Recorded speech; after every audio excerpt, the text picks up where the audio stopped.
live. Welcome everyone to ACDE 173. So a bunch of Denkun discussions today. So around Devnet 10, I think there's been some new analysis done as well on the CL block and blob receiving and processing times. Some updates on KZG.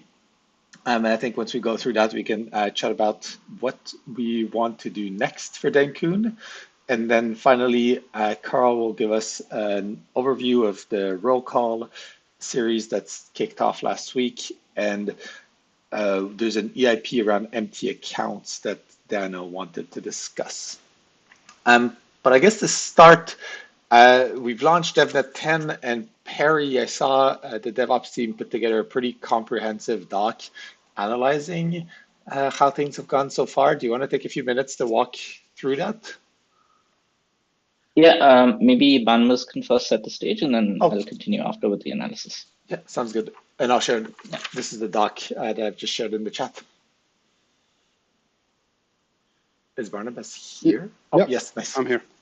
Yeah, I can begin. I was just also looking for the doc. So basically, we launched with 330,000 validators. So this is just slightly above the churn limit of 4. So we started out with a churn limit of 5, and we wanted to test to make sure that the churn limit thing is working the way we want it to. And in Epoch 256, we have hit the nub, and at that point we had about 5,000 validators in the deposit queue and a few thousand in the exit queue. And a few epochs later, I think in Epoch 260, we started to see that the churn has indeed went down from 5 to 4. So that's nice. That's working. And well, so we had a couple of open issues that should be now closed. So we found a bug during Epoch 32 to 35 during a non-finality incident that I've caused by mistake. That Prism couldn't think back after the chain has started finalizing again. But this issue might have been solved already. I'm not sure. The issue has been closed by Prism. And there was another issue by Teku regarding some mass deposits where the Teku nodes were not voting on the correct deposit head. Also seem to be closed by now. And we have some upstanding MEV related issues that maybe we can discuss a bit later. Awesome, thanks. Yeah, to continue on that, we did the DevNet 10 in sort of 2 phases. So the first phase was roughly 24 hours. So we had the Denkun fork running. We targeted a stable blob production, so roughly 3. We weren't spamming the network to any crazy number. We had ARM machines as well this time around. And we basically just wanted to see how the network behaves if there's nothing chaotic going on. There was no blobber, there was no bad block. It was just blobs as you would expect in a regular network. You can see that as the baseline analysis, and things look to be really good. We do see some spikes here and there and potential places for optimization. Most of the charts in the analysis are aggregated across clients, but I've also linked all the dashboards. And there's often a filter on the top where you can choose your own client. So if client teams want to dig a bit deeper into how their particular client performs, and if they notice something that's more of a client-specific issue, I would suggest hunting those Grafana dashboards. If you don't have access to them, please reach out and we'll create an account for you. The most important ones, I think, are the block and blob analysis. So that kind of correlates how many blobs exist in a block and when things are being propagated. As a TLDR, this was just a baseline. Towards the end, you can see blob performance of a client pair, and just say every client is including blobs, so fundamentally we're good. What we then did was last evening, we started the blobber as well as spamming blobs to a much higher degree.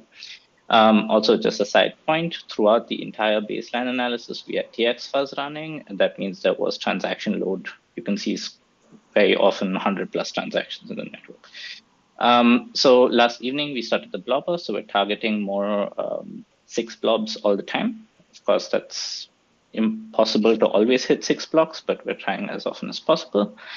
You can see there's some outliers in CPU or RAM usage, but in general, things still look quite good. We don't notice anything specifically different on our machines, which is also a great sign. Network use did indeed go up, and we're seeing extremely spiky behavior, which is also probably the point that Peter mentioned, I think, at the last ACD or the call before, where there's this really burst use of the network, which we're yet to completely debug why, but yeah, once in a while you do see extreme bursts. As a result of the blobber, we seem to have knocked out at least the Prism node, one Prism node, or potentially more. But Terence has already posted a message on Interop saying they've identified the issue and they're patching it. Besides that, there was a Nimbus node that was also knocked offline, but it seems to have healed before we got to it. So that's a good sign. We're seeing an increase in the depth of the reorgs, which is not a great sign, and we're yet to debug if that's a result of the blobber or if that's a result of something else. In general, blobs on average are still being included at a great rate, but the extremes have widened.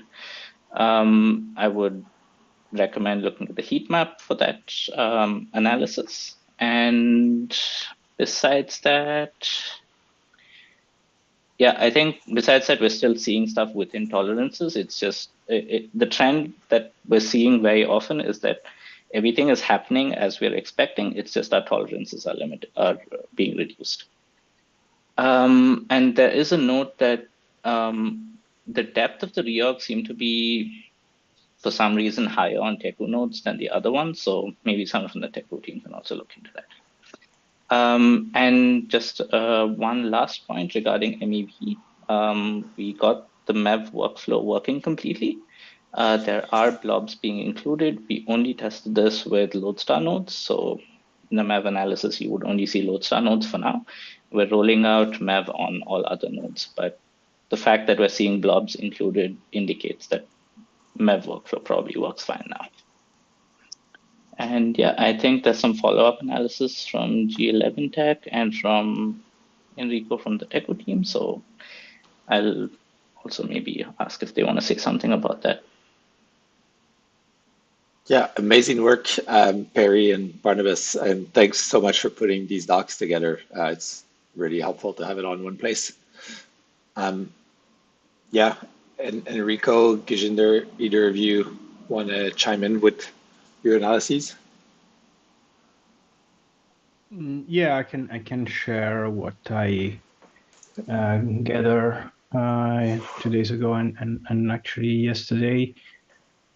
And I updated also what the data from 3 nodes to this morning. So I can share maybe my screen so I can give you a quick. Recording stopped. Recording in progress. Sorry about that. Oh, should be good. Yeah, so I'm sharing here what the aggregated view of the data I gather. So I gather this data from only 3 Teku nodes because I'm using the debug logs that we produce specifically for blocks timing and blobs timing. So what we are seeing here is that we have this graph with the timing at which we first see something related to a particular block route. That could be the block itself or one blob that we saw. And on top of it, we have the completion time, which is the amount of time that passes after we see the first block route to complete the whole set of blobs and block. And this is taking in account the validation. So this is post-gossip validation. So what is interesting here, maybe this is the relationship between 0 and the 6. So as you can see, we got a pretty trend going up. And most importantly, we have this percentile table that says, so the mean here is, the graph represents the mean, so it's roughly, you see in the 0.5 percentile and matches accordingly. But I'm also reporting some more higher percentile, and we can see that roughly at 0.9 we can get around 200 millisecond, or kind of, each blob added to the block. So up to having pretty high, a wide timing, around 1 second, compared to maybe 5 milliseconds when blobs are, so we got,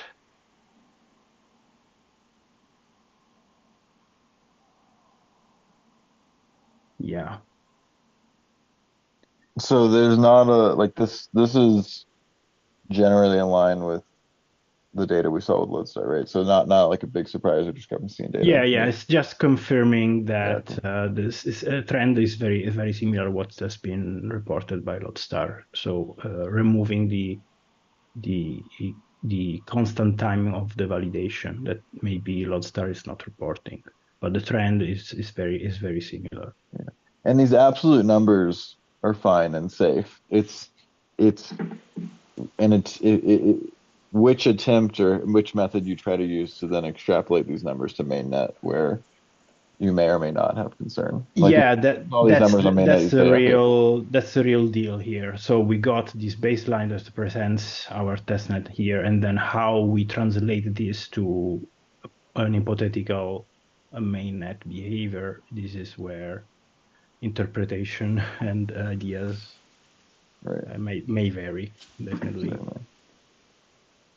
I don't think you can, unless, like, at the very least, I think you would need to send non-empty blocks on the testnet to understand what the actual baseline is.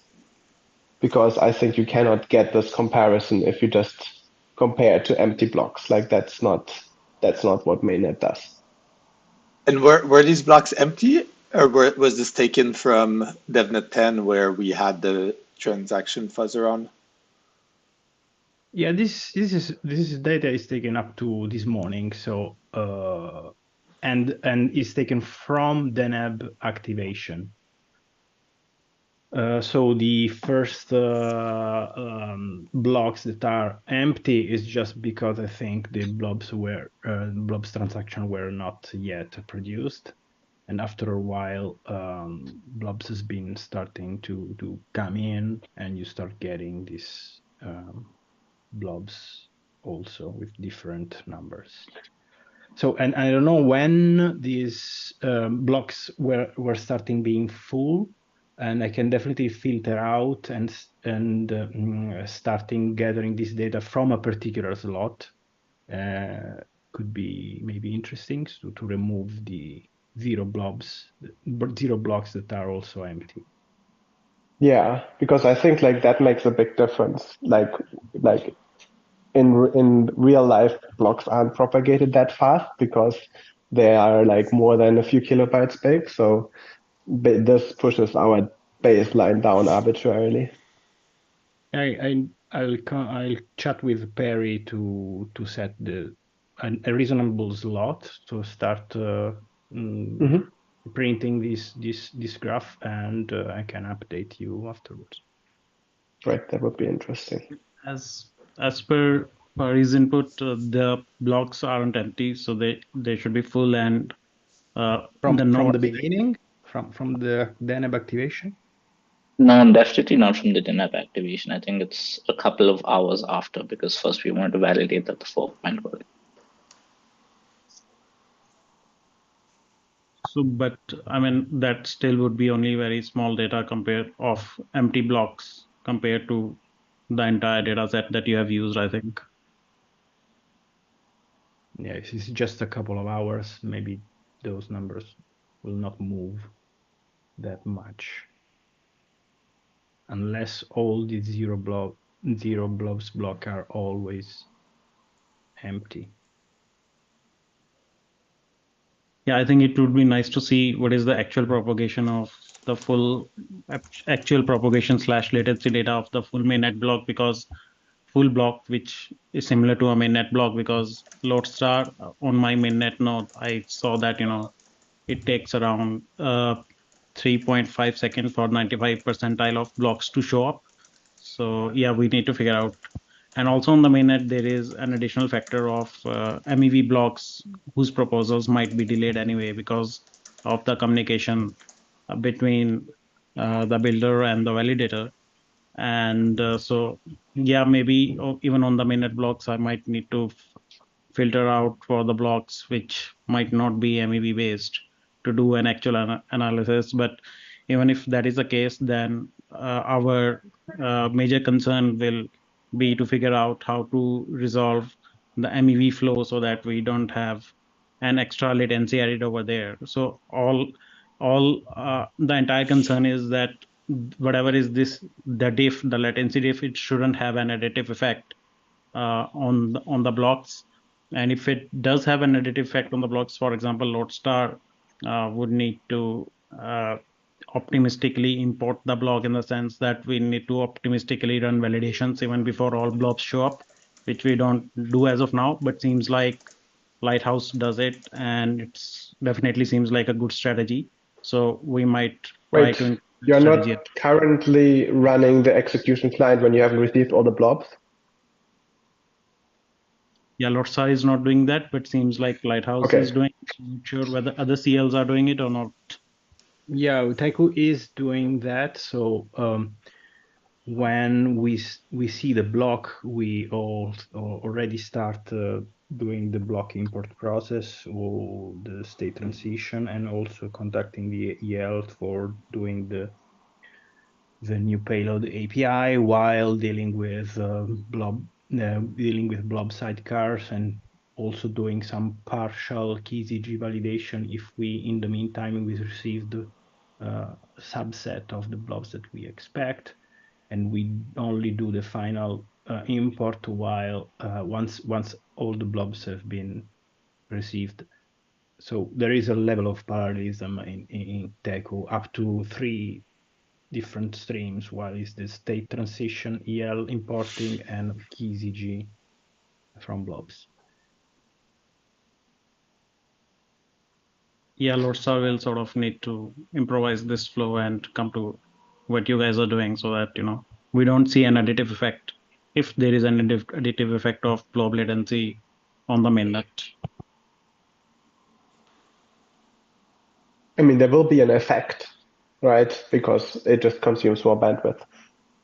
And there will be an effect because you now need to receive all these things, and if one is delayed, it's just slower. But yeah, the question is how big that effect should be, and I think that's just much more complicated to know. Right, and trying to Even in the extrapolate. current data, even in the current data, we see an additive effect even when, for example, the bandwidth is perfect. We should, if, for example, everything was parallel, then all the numbers of blob is equal to 0 and blob is equal to 6, they should basically align, or maybe blob is equal to 1 and blob is equal to No, 6. I don't agree with that because yeah, depending on the message, you're going to sit somewhere different in the relative mesh. So you might be 1 hop on message 0, and you might be 4 hops to get message 5 because they're following different paths in the mesh. So like by yeah. virtue of that, by having more messages, you have a higher chance of being a longer hop distance on one of those messages than others. So But would the Yeah, higher that's chance correct. translate into 2x delay, which is what we are seeing? well, it's not delay, it's 2x to get the last message. Yeah.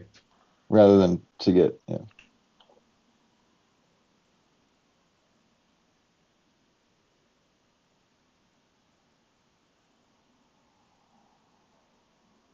Right.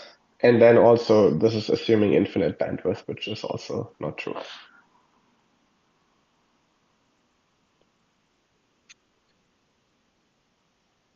I mean, as you think that things are not going in parallel, but taking my graph in mind, since the first scene is also going up in time, is actually a proof that things are actually sent in parallel, because even the first blocks or blobs that we receive, if in case of 6 blobs, we are getting a delay there. So it's definitely the bandwidth that is kind of split between blobs and blocks. So the first message that is completely sent to the peer is getting more time because bandwidth is used more. Actually, on Devnet 10, the bandwidth is not an issue because 1 Gbps symmetric upload download is there. And so, with your analysis, it might mean that actually things are not being started in parallel. And also, for example, Pawan mentioned that Lighthouse first transmit the block and then transmit the blobs. And I'm not sure whether it's also transmitting the blobs in parallel. So I think all the CL clients should go and see whether there is parallelism in terms of the data transmission. Yeah, this is something that we are exploring, that I'm exploring on Lighthouse, if it's doable on libp2p. I'm not the libp2p expert, so I've been looking into the code and seeing if just calling publish on blocks and blobs in multiple threads, would that result in a concurrent publish over libp2p as well? So I'm checking that out, and I'll should probably have results sometime by tomorrow. But it might take time because I'm not the lit P2P expert. If it was completely sequenced from all clients, I would not expect the first scene to move. For me, the first scene should be completely constant. Correct. First thing to be constant because there is no bandwidth issue involved. And as far as Lodestar is concerned, there is some serialization that is happening till the point of all the block and blob data being converted into bytes and handed over to the network layer. So there is a serialization factor, for example, which Lodestar like engines can't do away with because we have only one main thread running. So you mean before even start sending anything, you serialize everything and then you start? So this is adding something that is function of the number of things that you have to send, even if you send it in yeah. serial. So that is because of the underlying Node.js concurrency model, in which basically async tasks start after the current whatever it can execute in serial, and then basically the handovers occur. That's clear. So I think every client should double check the level of parallelism in gossip sending out.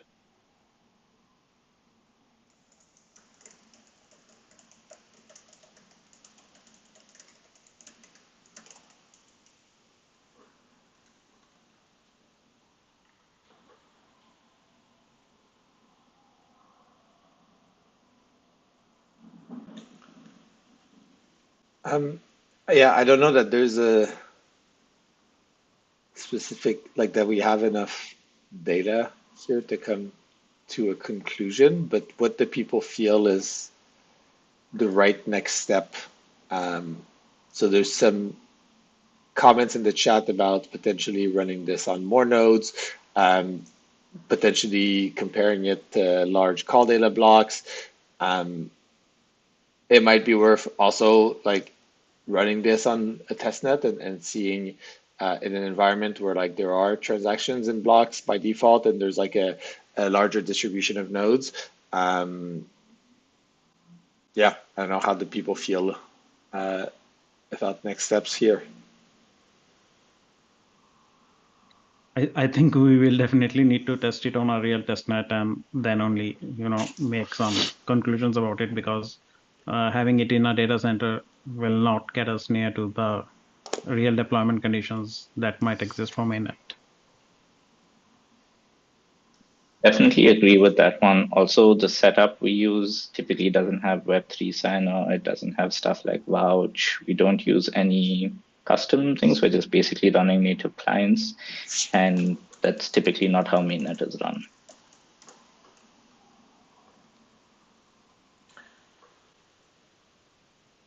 Oh, POTUS? So one worry about like going to testnets, I mean, certainly this has to be tested, and there's a danger that we might need to go to bundling blocks with blocks. But one thing that worries me is that we have only so many testnets to fork, and we are seeing very, very serious bugs still on clients. Prism has had like terrible bugs, and every client has forked one way or another on their own fork. So I would want to wait a little bit before we fork testnets until the clients are a little more stable. Got it.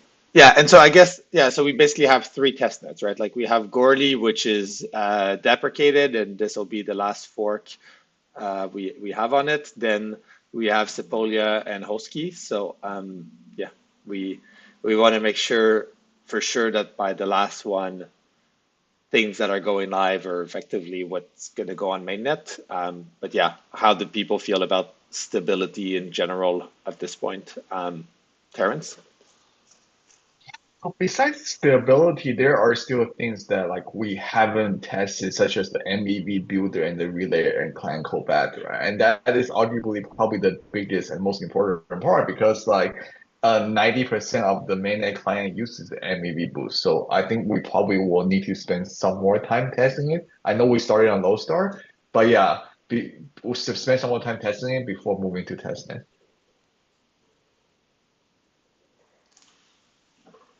I think the only counterpoint I have to that one is, at least in all the previous forks, we only tested the circuit breaker before we agreed on mainnet.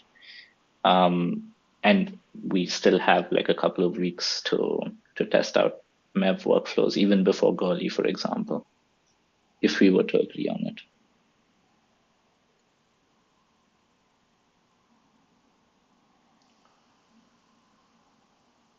Yeah, I'm curious, how do other clients feel about this? I'd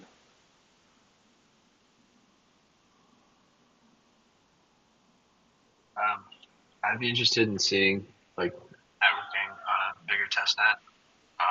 And yeah, we'll continue to use Devnet 9 until we get another testnet up and running, because there's still things I think we can figure out. And if we can, like, for example, optimize our upload a bit, we could see if Enrico's numbers change on Devnet 10.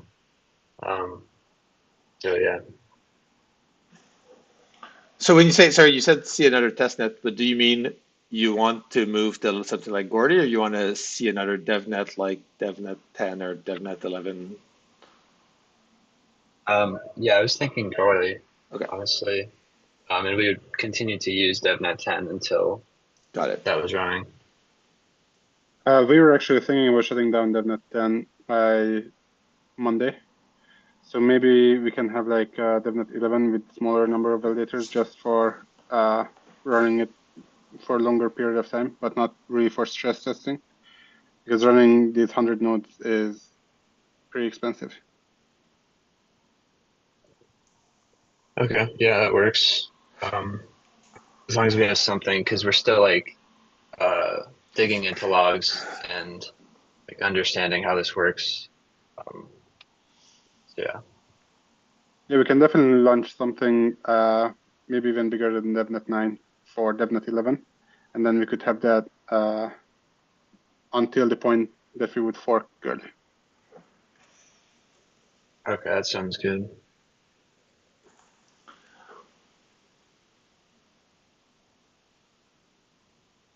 Any other client teams have thoughts on what they'd like to do for testing?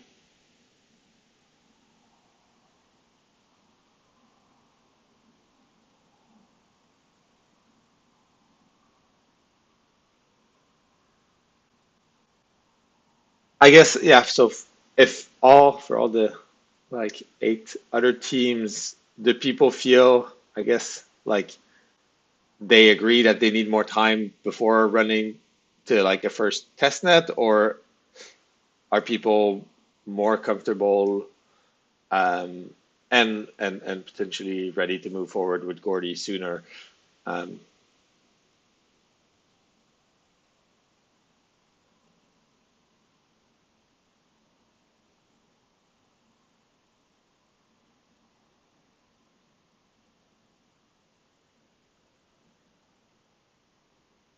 Um, yeah, I think I'll just call on the teams. I don't know.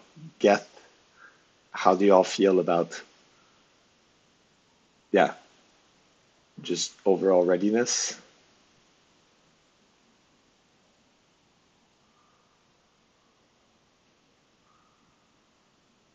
No one. Geth.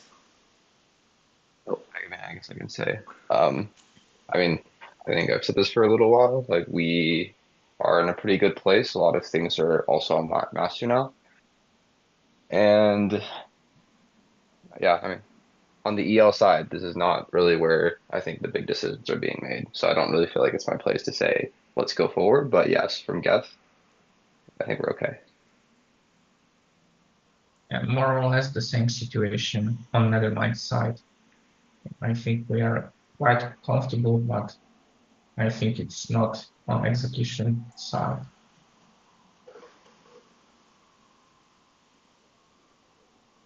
Yeah, for Aragon, it's the same. We are comfortable with going with the fork on Gurley, but we can wait as well if there is need to wait more. okay. Yeah, same here. At Besu, we're comfortable with it, not in a rush to move forward. Got it.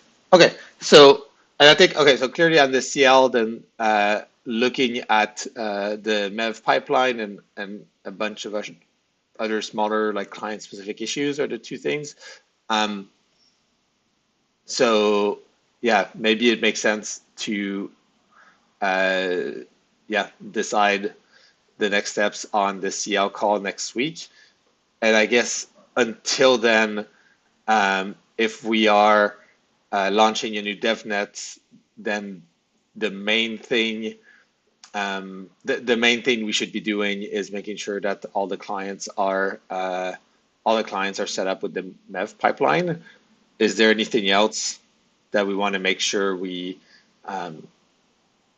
do on the next DevNet? I see a lot of thumbs up and comments around shadow forks as well.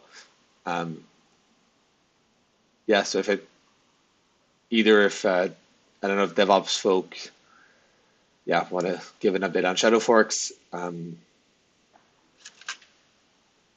Yeah, we can do Shadow Fox. That's absolutely no problem for our side. We just need to discuss which network it would be. Yeah, Curly just has a big state, so that would be the most expensive.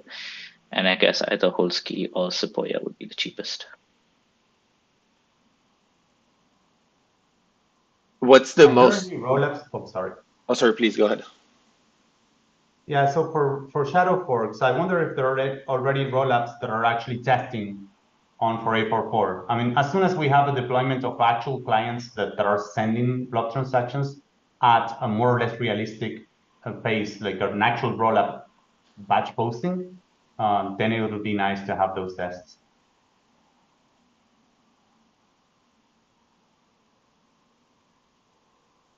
Yeah, I mean, once we do, I think at least Optimism's using Gurley, if I'm not wrong. So I guess if we do a Gurley Shadow Fork, then we can also ask them if they can point some load at us.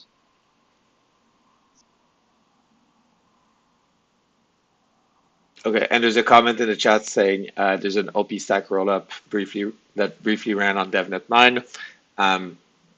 So we could likely get that either on DevNet 11 or on a shadow fork. Yeah, whatever's the simplest there. Okay, so yeah, DevNet 11. So basically getting the MEV pipeline set up with all the clients, getting a rollup um, a roll-up implementation running, and then obviously every client sort of fixing the issues they have with their own implementations. Is there anything else we want to see out of DevNet 11 before moving to Gordy?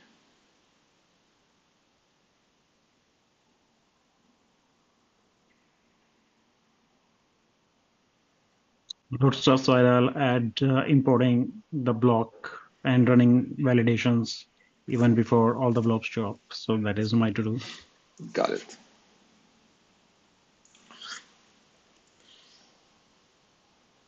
Okay. And is it realistic to get this done in like the next week or so,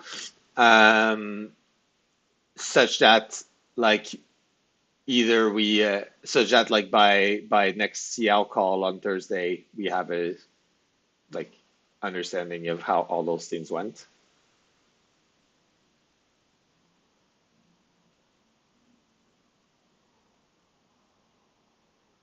Yeah, so we can plan for, okay, just sort of summarizing on the schedule. We'd want to get rid of DevNet 9 because it's using the old KCG setup. And I guess at this point, all the tooling has moved on and everyone's using different forks.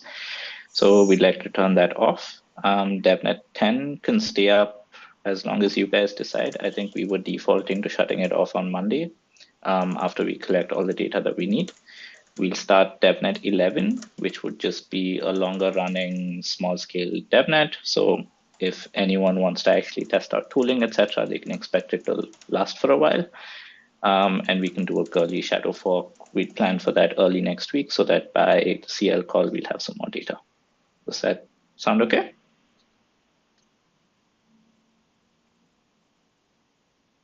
Yeah, does anyone disagree with that?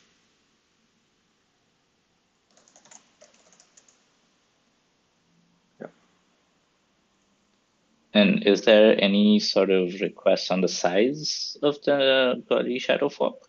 Yeah, and we'd probably want to keep the it depends. We're gonna have to see how long we're still gonna keep accepting girly traffic, because in the past I think we had like roughly 3 days worth where we stayed peered to the canonical chain before it no longer mattered. But yeah, I guess we can just do a mid-sized network. It would teach us more about the processing time, but I doubt it would teach us much about the networking.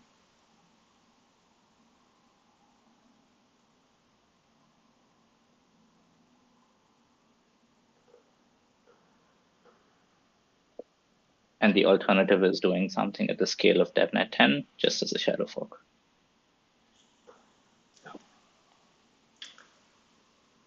Okay. I think that makes sense. Barnabas has a chat comment about can we choose a Gordy date now? And he was asking for November 9th. Next week we can postpone it if it's really rushed. Yeah, and I guess to give context, so I think generally what we try to do with testnet forks is have the blog post out at least a week before the fork happens. So the blog post means all the clients have a release that's like people can go and download. That's fairly well packaged. So like if we want to fork Gordy on the 9th, it means basically mid next week we would need the client releases out with all the clients. Does that feel realistic to people? And we basically by the time the CL call happens next week, we would be a week away from the fork. So it would be kind of the latest, absolute latest we could postpone. It's fine for Aragon. How about on the CL side? Because that seemed to be where there was most concerns about timelines.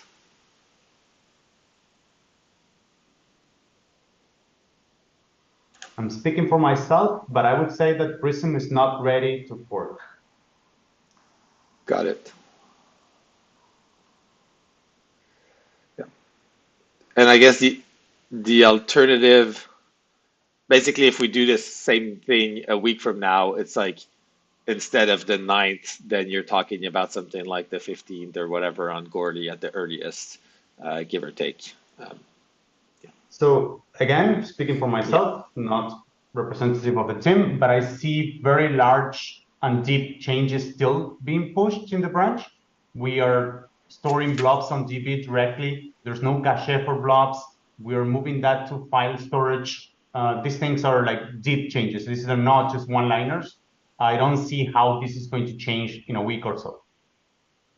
Got it. And do you have a feeling for like the order, like the time for just larger changes to stay, like be done and the overall code base for Prism to stabilize? I do expect this to be of the order of weeks, certainly not months, but 1 or 2 weeks. Yeah, got it.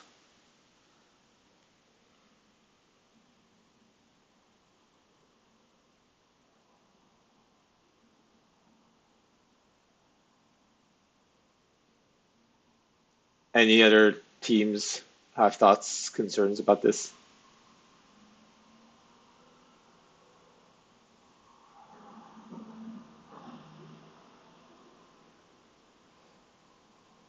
Okay, and yeah, there's a comment so saying that we probably shouldn't fork if DevConnect is going on. So this means yeah, it's unlikely if we don't do like the 9th, which seems pretty early for teams, then it means we probably have the fork happen like in the week or so after DevConnect, at the earliest. Yeah.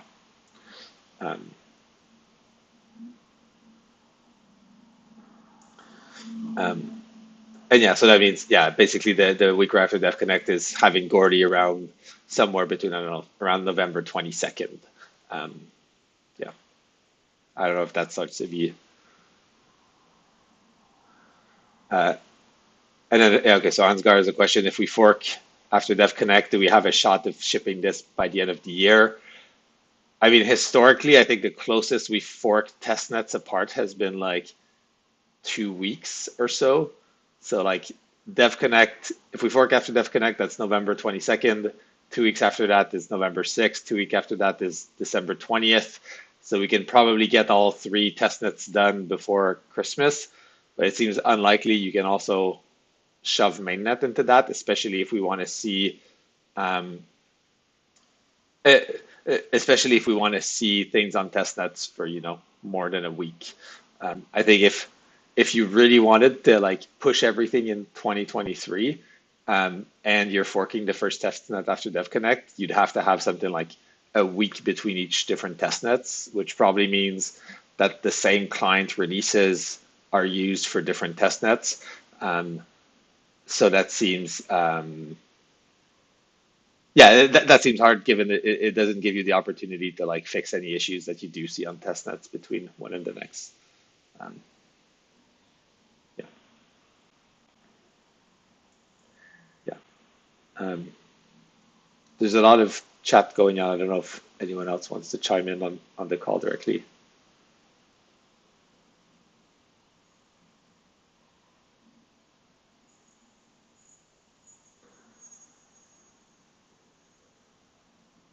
Okay. Okay. I guess, yeah. Let's see how things evolve in the next week and talk about it on the CL call next week. But I think clearly we won't be forking Gordy on November 9th. And then, yeah, if we're also not going to be forking the week after that because of DevConnect, then it means we will be doing it towards the end of November at the earliest. And that also will give more time for client code bases to stabilize. So, yeah.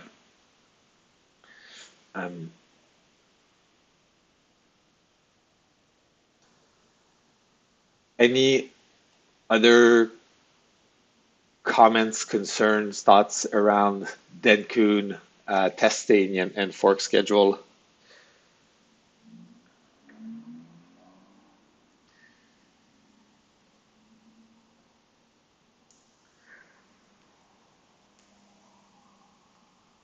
Okay. If not, Carl, you had an update on the KZG ceremony? Yep. So as you all know, we're now using the final output from the KZG ceremony, which is great.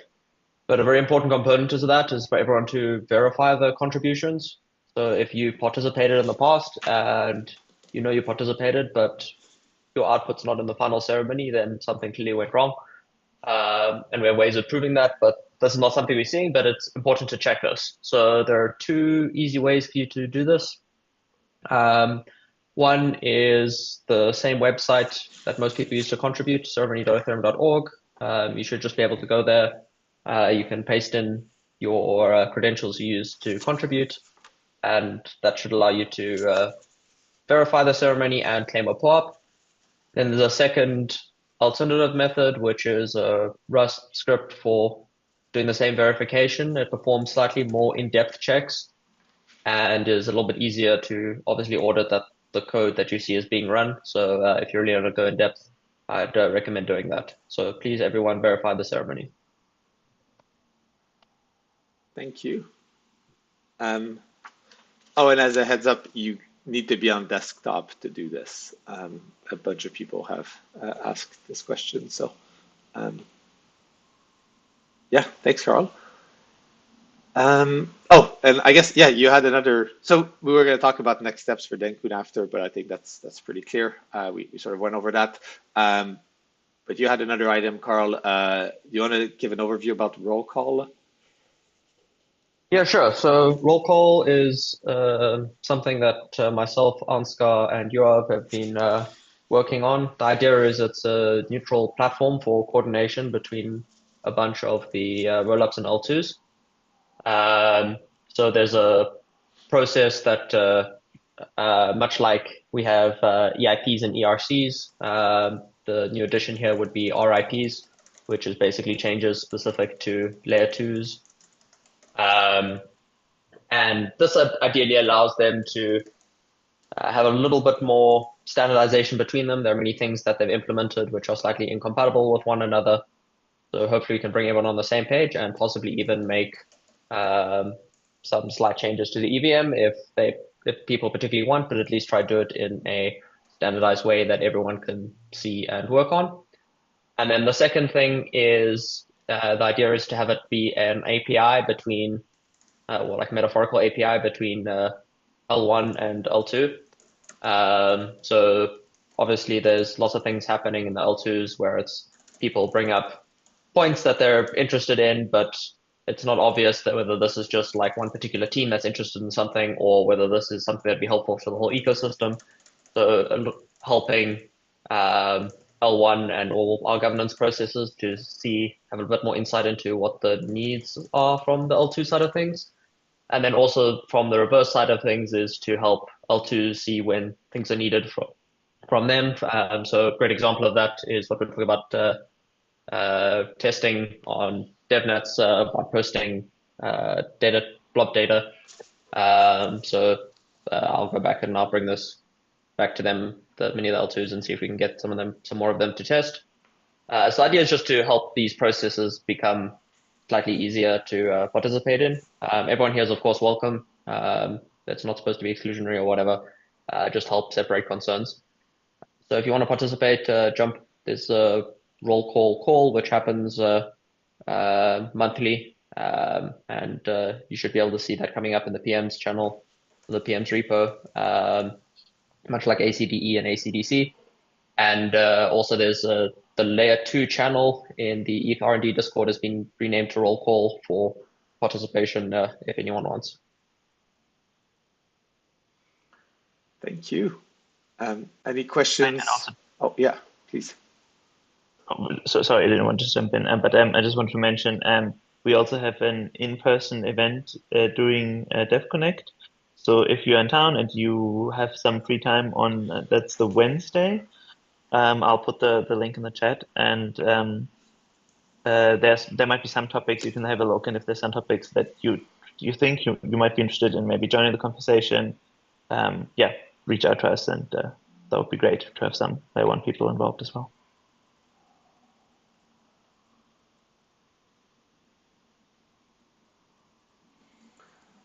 Awesome. Yeah, thanks a lot.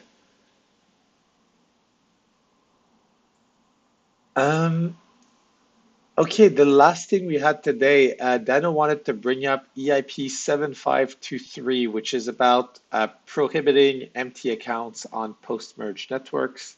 I don't know, Dano or Peter, if either of you are on the call to give some context. I'm on the call. I don't know if Peter is. So quick summary of this EIP. So the scope really is mostly going towards some of the test data in the reference tests and formalizing some behaviors for clients that meet the standards. But what EIP 7523 says is that if you're either the mainnet chain after the merge hash, or if you are on a chain that has the genesis post spurious dragon and has no empty accounts at genesis, then if you follow the rules of the specification, then empty accounts will never be persisted between blocks. So based on that, clients can make assumptions that they'll never see empty blocks, and the whole swath of corner cases that interrupt as to what you do with an empty block if you do a revert when you touch an empty, not empty block, empty account. If you do a revert when you touch an empty account, if you touch an empty account, you delete it from the state. That whole bit of logic that was put in after the Shanghai attacks no longer applies. And it does have impact on some client design if you're writing some state systems and EVMs that can behave more efficiently if they don't have to care about empty accounts and they can run quicker if this EIP is presumed. So I guess the temperature check here is what do people think about clients having modes where they're only working post spurious dragon with no empty accounts, and if that's favorable, what would be the how they would feel about updating all the reference test cases that are post spurious dragon to not have empty accounts and not test for empty accounts, but only to test in the legacy test cases. So those are the two questions I want to get before I push this any further elsewhere to make sure that this is something that the rest of Allcore devs is cool with.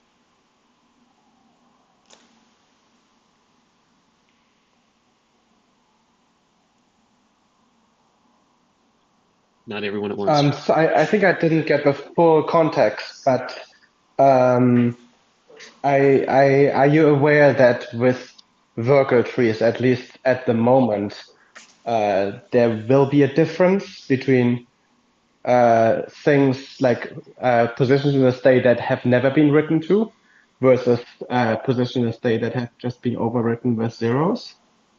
I just want to make sure this is not creating a conflict with that. So if you're following the EVM specs right now and producing it, accounts would only get overwritten with zeros if self-destruct happened. And since we're deprecating that and possibly removing it, I guess there was one question about doing it within the transaction, writing it out. And I think we settled on it wouldn't get persisted to disk if it was a transient storage option, if it never actually hit the disk. So that is one corner case, but just the general premise is that you would never write an empty account in normal operation if things are operating correctly, aside from self-destruct in the banned mode. Okay, still not sure I understand fully what your change means. I just wanted to make sure that the new state structure with worker tries would be taken into account. Right. It shouldn't impact it. I mean, the zeros on states will still be written. I mean, that changes nothing about writing a state. It only has to do with at the end of execution. If you find you have an empty account, or if you start with an empty account, how you'd handle it differently than if you end with an empty account. So as long as there's no empty accounts in the system, then following the rules of EVM ensures that aside from self-destruct, you won't be writing empty accounts to disk. And as far as pulling it off a disk, I think that's fairly, maybe we need to drill into this with the Verkle account, but I don't see how, it would affect anything different, because the real issue comes in, there's one corner case where if you read an account that's empty, you do a transaction that touches it, which would then mark it for deletion from the system. and then you revert that block, and then the touch is undone and the deletion never happens. That's a real corner case that this is getting rid of. So, I think that is, separate from what's writing to disk. It's almost entirely within the EVMs to make the assumptions. And the real impact here is I want to go into the test code, and there's a few tests that still put empty accounts into post-merge test cases and get those updated. So I guess on one hand, it's worth taking some time to just sanity check the Verkle and self-destruct compatibility issues. But assuming we did this, how do we reflect this in like the chain activation history? So we have EIPs now that like we've retroactively activated since Genesis. This wouldn't work in this case because of Spurious Dragon. So would we say this EIP was like activated as part of like the Paris fork retroactively in a way, or something like that? So it's written into the specification. There's two cases that matches. The second is any chain which has no empty accounts in its post spurious fork. And the first one is the mainnet chain whose merge block has the hash, which is the merge hash. So it's written into the spec that the effect of this activates at the merge now. Okay. So yeah, we can figure out how to represent that.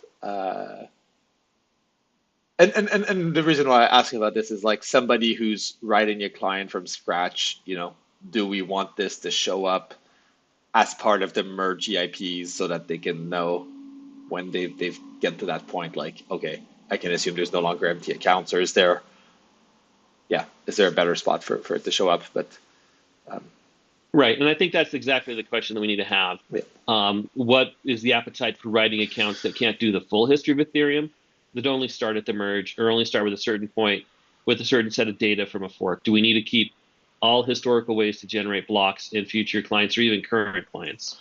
And that's a separate Pandora's box to open that I don't think we have nearly enough time to talk about.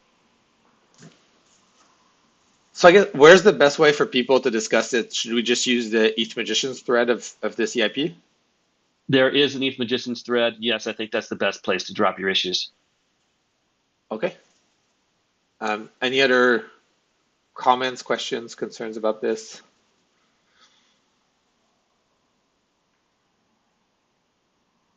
Okay, yeah, thanks a lot, Dano. So yeah, people can use this ETH Magicians thread. That was the last thing we had on the actual agenda. Is there anything else anyone wanted to discuss before we wrap up?